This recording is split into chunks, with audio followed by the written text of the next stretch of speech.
का विवाह हो, चाहे हिंदू राष्ट्र की चर्चा हो, चाहे देश को बागेश्वर बालाजी सरकार का चमत्कार दिखा करके और जन जन के हृदयों में एक भक्ति की चेतना को स्थापित करना, या फिर पूज्य बागेश्वर बालाजी सरकार की कृपा से सबका दुख दर्द हरना, ये जो भी आप कर रहे हैं, इससे समाज में एक नई जागरूकता आ रही है। समाज इन शक्तियों को, सोई और खोई हुई शक्तियों को पहचानने लगा कि हमारी शक्ति कितनी विशाल है। और सनातन की संस्कृति की जो हमारी शक्तियां हैं, हनुमान जी जब लंका गए तो हनुमान जी से पूछा राम जी ने कि आप लंका चले गए? तो हनुमान जी ने कहा, प्रभु मुद्रिका मेल मुख माही।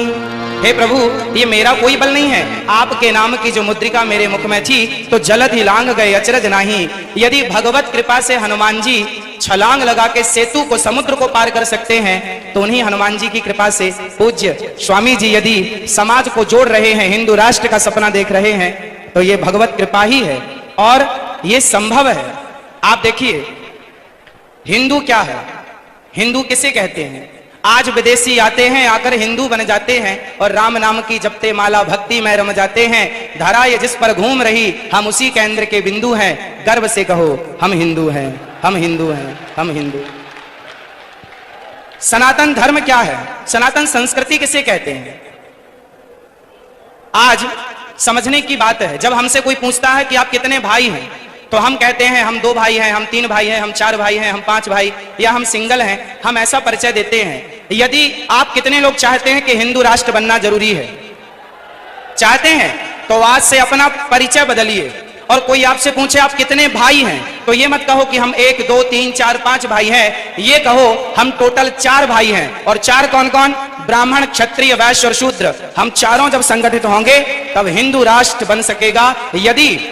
यदि हम संगठित नहीं हुए तो केवल सपने ही रह जाएंगे।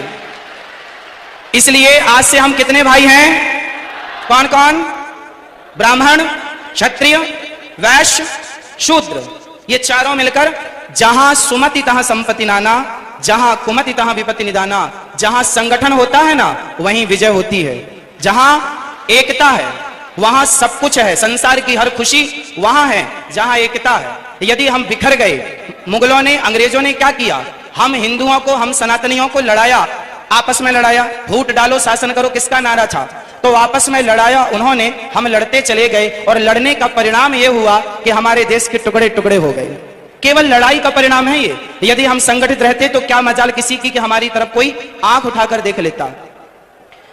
हमारे सनातन धर्म में चाहे ब्राह्मण हो, क्षत्रिय हो, वैश्य हो, शूद्र हो, आप बताइए, आज जिस छुआछूत, ऊंच नीच की बात की जाती है, बताइए क्या हमारे सनातन धर्म में, क्या हमारे हिंदू धर्म में, क्या हमारे वेद पुराणों और ऋषि मुनियों के द्वारा क्या छुआछूत की भावना कभी थी?